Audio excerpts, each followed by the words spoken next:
coming up with the idea of shorting the market? Like, was that accurate? And how you came to the idea that this is... This is sort of accurate. I mean, what happened was we were short, in 2006, we were short a bunch of subprime mortgage companies, their equities. And it was very hard to borrow. And it was also very expensive to borrow. So we were all excited about this idea, but we really couldn't do it in size. And so we started to think about, we're going to short the subprime mortgage market, but we've really never done anything in fixed income. So we started to figure out how we're going to do this stuff. And then by chance, as the movie shows, Lipman called and showed up and basically showed me how to short the subprime mortgage market, and then we did it. That's basically what happened. Yeah. Any thoughts on the European banks, the current situation? How long do you have? I think that, our regulators did two things very well. They forced our banks to raise a lot of capital to delever, and they also forced them to get the bad stuff off the balance sheet as fast as possible. Write it down, write it down, write it down, write it down. So, the balance sheets of the US banks are actually very clean and not levered. Europe took a much more hands-off attitude. So yes, the European banks are less levered than they were, but they're probably about twice as levered as our banks are today. And in countries like Italy and Spain and Portugal, the regulators have been very permissive in not forcing the banks to sell off their bad stuff. My personal opinion is that the Italian banking system is insolvent. The entire Italian banking system. I think Deutsche Bank is a disaster. And I still think most of the European banks are undercapitalized, just not as undercapitalized as they were. You want to ask more? Ask me that. Yeah. What would you say the roles and contributions were of Fannie, Freddie, and Congress in the subprime mortgage crisis? Okay, so I'll rephrase your question because I get this question. The question, as it is often asked, is what do I think that the Community Reinvestment Act, which is, for those of you who don't know, is an act that forces banks to lend to people who they basically otherwise wouldn't lend to. Do I think that the Community Reinvestment Act and Fannie and Freddie were a major contributor to the financial crisis? Fair? Sure. No. I think the opinion, I find the statement that the Community Reinvestment Act and Fannie and Freddie caused the crisis, which is some people say offensive. It's the only way you could hold that opinion is if you're completely ignorant of what happened, or you're just being deceptive for ideological reasons. The Community Reinvestment Act had no role whatsoever because the originators, all the subprime mortgage companies, it didn't apply to them. And the amount of volume that was done so dwarfed what anybody had to buy under the Community Reinvestment Act, it's not even relevant. Fannie and Freddie, at most you could say they set an environment where people wanted to invest maybe too much in housing, but they certainly didn't underwrite any subprime mortgages. They did buy some,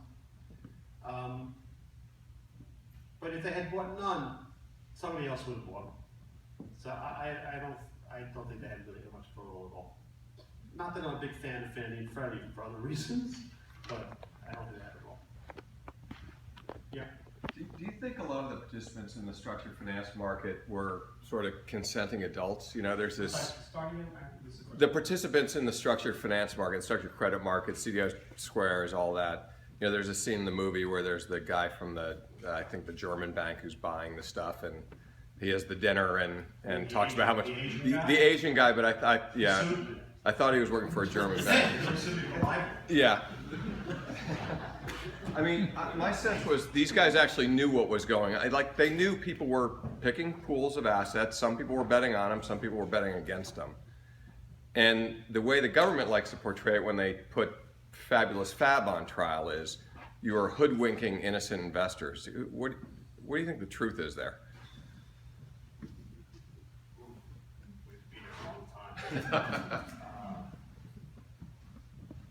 I'll tell you a story. Okay? Make it what you will. As an answer to your question. By the way, the Fabulous Fab tribe was ridiculous. I mean, it's a salesman, who cares? So it's the last week of August 2007. I get a phone call from my Goldman Sachs salesperson. It's all public, so it's not, I'm talking about it here. I get a phone call from my Goldman Sachs salesperson. He says, we've got this CDO bespoke, which we've created. And he says it's commercial mortgage-backed securities. And it's like a gobbledygook of garbage in commercial mortgage-backed securities. And he says, you know, we created this, it's a bespoke transaction so that we have the client is long and we're short. That's how these things were created. It's like fantasy football. And he says, we want to lay off some of that risk, would you like some? Me, like I put my hands in my pockets because I think I'm going to get picked. And I say, really what? So for you to be short something, you have to pay a premium. So I said, okay, so what would it cost me to be short? He says,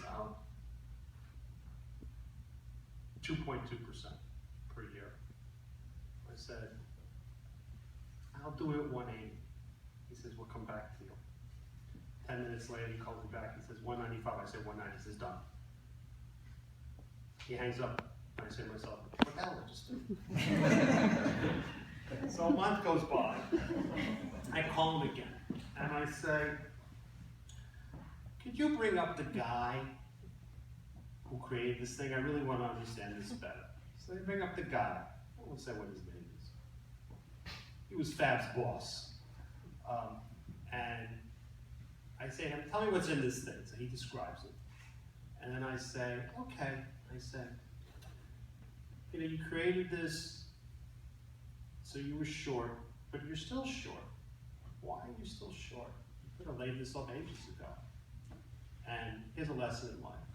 When you ask a fixed income person a question they're uncomfortable answering, the answer is always the beta, the theta, the vega, the delta. Because they figure you're too embarrassed to say what the hell are you talking about. I'm never embarrassed. It's a flaw. Even therapy can't cure it. And so I say to him, let me see if I could translate what you just said to English, and you tell me if I got it. So I said, so you got all these different types of pieces of paper in this thing. And really the only question is, what's the correlation of loss between all the various different types of paper here? Because if the correlation is very high, that's not a good value. But the correlation is very low, that's very valuable to an investor. So you went to the rating agencies to get a rating, and you presented them with a correlation analysis that you knew was wrong when you gave it to them. Because you knew the correlations were actually higher. But you figured the rating agencies, they're such whores, they'll do whatever you want. And so that's what happened. They gave you a rating based on the right correlation analysis, but the wrong correlation analysis. So therefore, if your real correlation analysis was correct, there was an embedded loss in this security the minute you priced it off of the wrong correlation analysis. And that's why you stayed short. Is that what you did? And he looks at me and he says, I don't know if I put it quite in those words. And so then my trader says to him, all right, now we know why you're short. Why the hell are you giving any of this to us? This is like being short diamonds. And he says, because you know it's a bespoke transaction. So before you, the only people in the transaction were the client and us. But we give the price. So now it's you, the client, and us. So when we give the client a price that he doesn't like, we tell him, listen, there's somebody else in the deal. We gave him the same price. Now you take from that what you want. It's an ugly story. It drives me insane to this day. Yeah.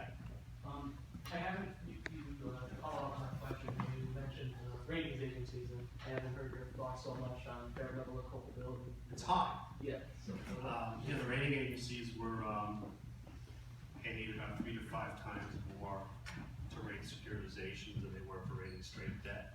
So they had every incentive game going. That's basically what happened. I was wondering if you'd be willing to say a word or two about fintech. Any flavor of fintech you'd be willing to comment on? I'll talk to you later. Boring. On the rating agencies, have reforms been made? There've been really no reforms of any real significance. They're on their best behavior now because they're watched much more closely, so the behavior's different. There's a lot fewer securitizations done, so the opportunities for this stuff is smaller. But there's been really, as far as I can tell, really no real change. As opposed to the banks, which have really changed. Yeah.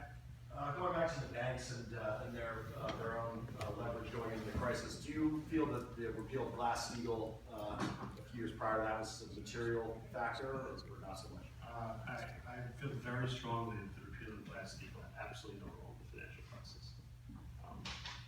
People like to think that even the people in Washington who like to say we want to reimpose Glass-Steagall, even they don't think it had a role. When you think about what happened, the originators were all non-banks.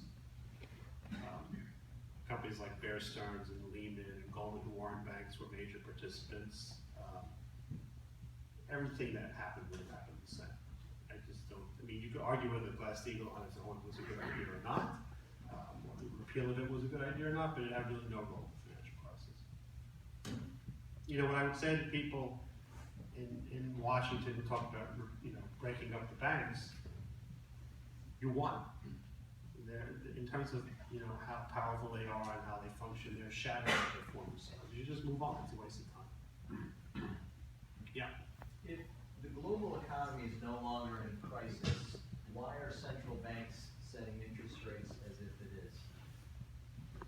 Because it's pretty crappy out there.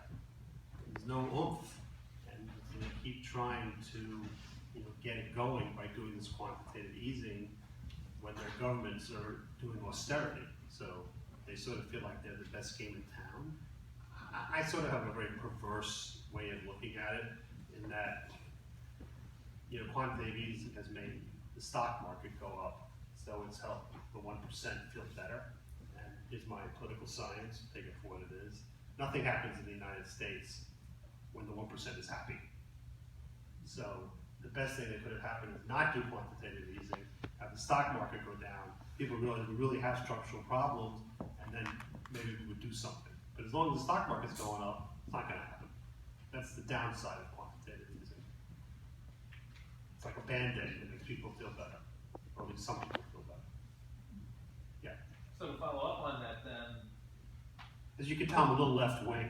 Right, well, so quantitative easing in the U.S. is in theory ended. I mean, what happens ultimately when the cheap money goes away? Nobody knows. Okay. I mean, there's nothing to compare it to. There's no history on it. We'll find this out together. Kumbaya. Anybody else? Yes.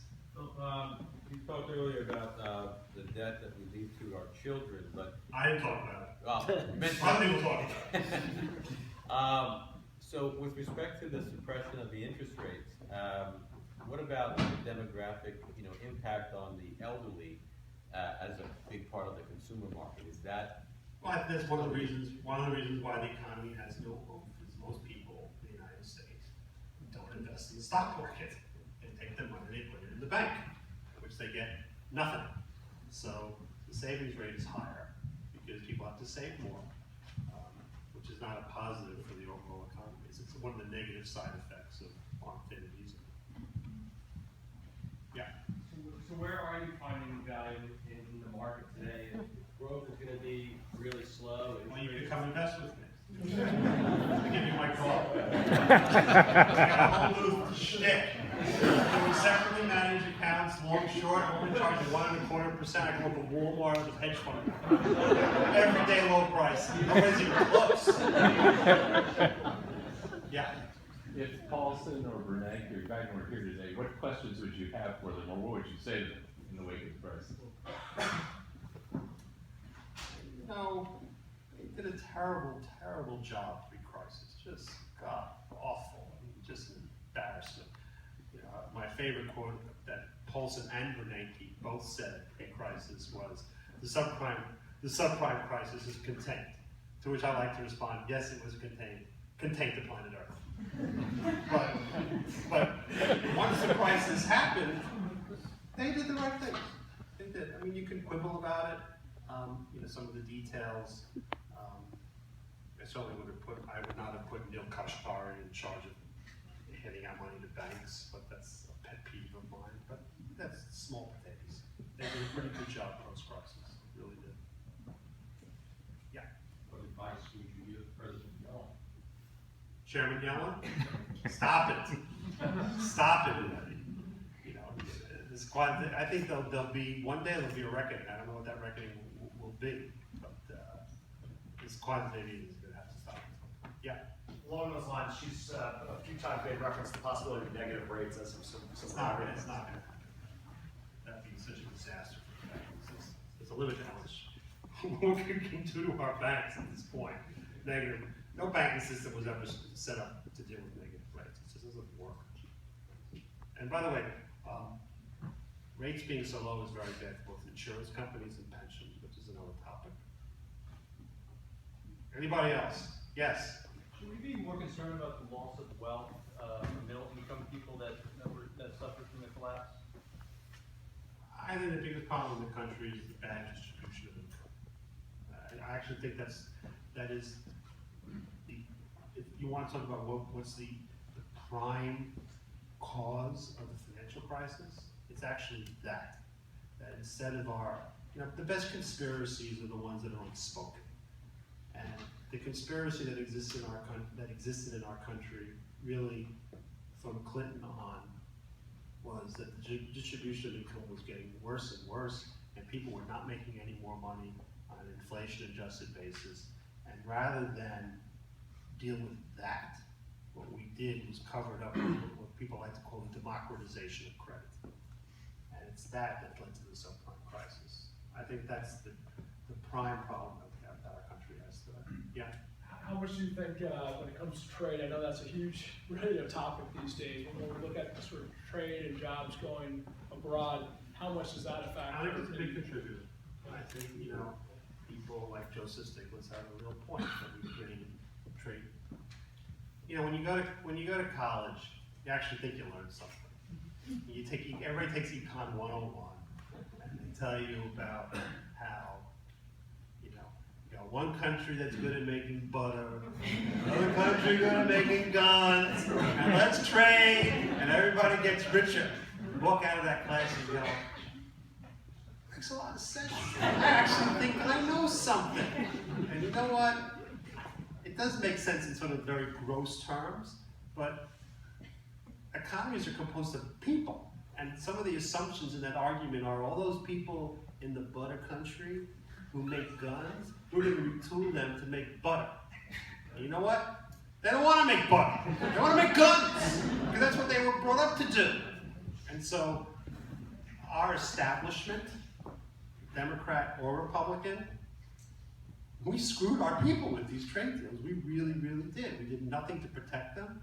There's nothing's inevitable in this world. Look at Germany.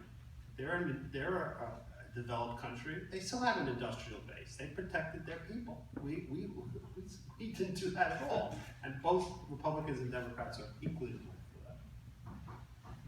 Like I said, left wing. One more. Who's got it? Yeah. Brexit. Brexit. What about it? Impact. What do I think? Yeah.